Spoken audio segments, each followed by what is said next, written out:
Bienvenue, chers élèves. Après avoir examiné les conditions d'un état de liberté dans la vidéo précédente, dans celle-ci, nous allons examiner l'importance de l'état de droit, surtout dans la protection des libertés et droits fondamentaux. Bien, examinons dans cette vidéo l'importance de l'état de droit dans la protection des libertés fondamentales.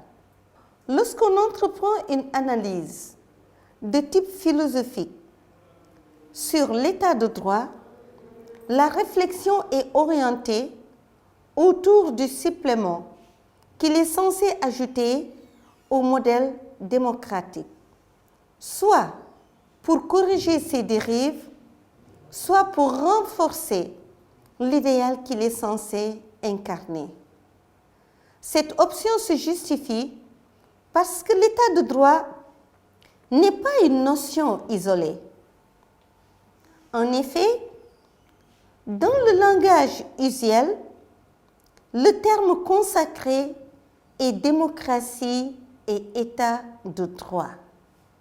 Si la démocratie met le focus sur l'association de la population aux décisions au sein d'une société, l'état de droit vise la protection de l'individu contre l'arbitraire et les atteintes successives à la liberté en garantissant la dignité humaine.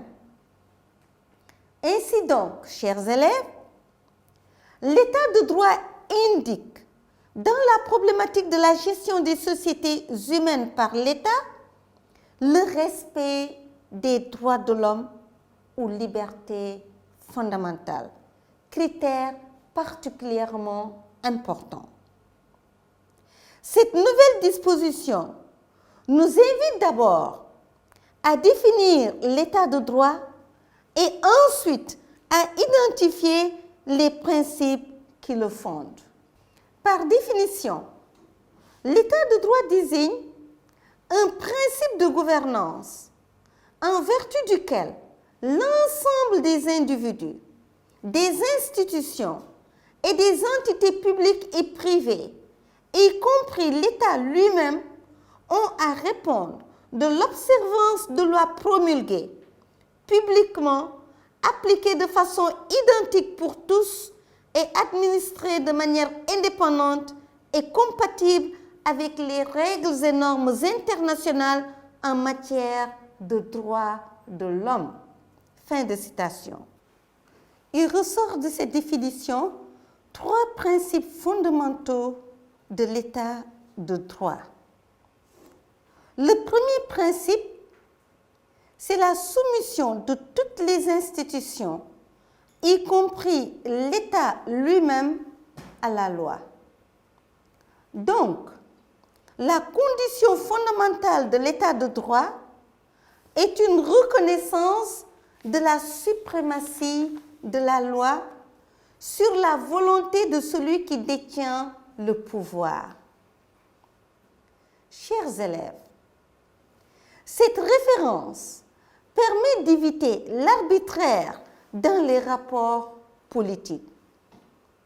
Déjà, dans les lettres écrites de la montagne, Rousseau énonce ce qu'il convient aujourd'hui d'appeler le principe de la primauté du droit.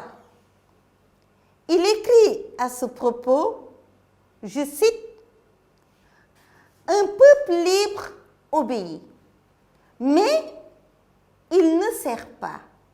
Il a des chefs et non des maîtres. Il obéit aux lois, mais il n'obéit qu'aux lois.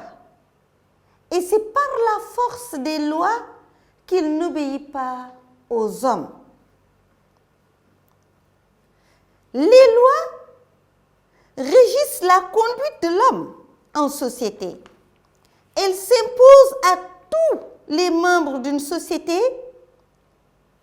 pour que leurs rapports sociaux échappent à l'arbitraire.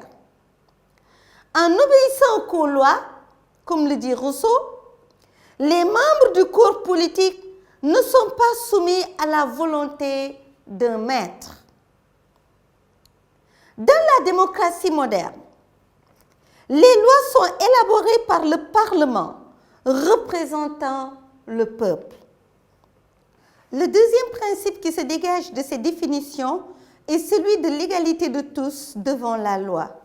Ce principe est également clairement énoncé par Rousseau dans le même document. Il écrit, je cite, « Il n'y a donc point de liberté sans loi, ni où quelqu'un est au-dessus des lois. » Dans l'état de droit, en effet, tous les citoyens sont égaux devant la loi et ont droit, sans distinction, à une égale protection de la loi. L'exigence d'équilibre dans l'application de la loi est une manière de rendre l'État juste en tenant en considération certaines circonstances particulières. Le troisième principe, non des moindres, est le principe de la légalité de la loi. Ce principe découle de l'existence de la hiérarchie des normes. Au sommet de cette pyramide figurent les engagements internationaux, que ce soit les conventions régionales ou internationales. Nous avons ensuite la Constitution ou loi fondamentale, qui est un ensemble de règles juridiques qui organisent les institutions et organise également l'État. Nous avons la loi, qui est l'œuvre du pouvoir législatif. Nous avons également les décisions administratives. L'État est lui-même considéré comme une personne morale. Ses décisions sont aussi soumises au respect du principe de la légalité. Ceci implique en effet que tout individu, toute organisation a droit de contester l'application d'une norme juridique dès lors que celle-ci n'est pas conforme à une norme supérieure. Ainsi, chers élèves, l'état de droit est soumis aux règles et normes internationales en matière de droits de l'homme. Enfin, les conditions d'un état de droit reposent sur la hiérarchie des normes juridiques, la séparation des pouvoirs et une justice indépendante. Que faut-il retenir de cette réflexion? Pour retenir quelque chose, on pourrait partir tout simplement de la citation de Stefan Zweig qui dit « La liberté est impossible sans une certaine autorité, sous peine de dégénérer en chaos. Pas plus que l'autorité n'est possible sans liberté, à moins de devenir tyrannie. » D'où la nécessité de l'État.